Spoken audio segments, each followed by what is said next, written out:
Senator Richard Gordon holds the record as the most tardy lawmaker in the first regular session of the 18th Congress. From July 22, 2019 to June 4, 2020, Gordon was late 31 times. Here are the other senators who made it to the tardy list.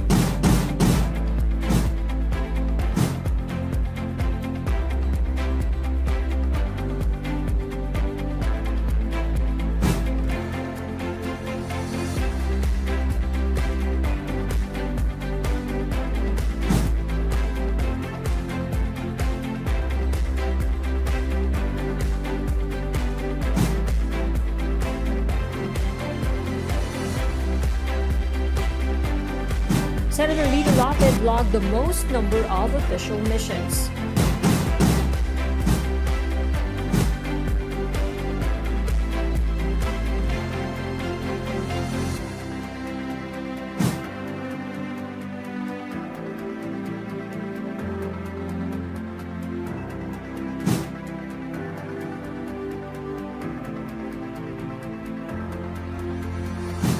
Eight senators had perfect attendance, while Senator Leila de Lima was marked absent for 67 days because she is in detention in Camp Crame.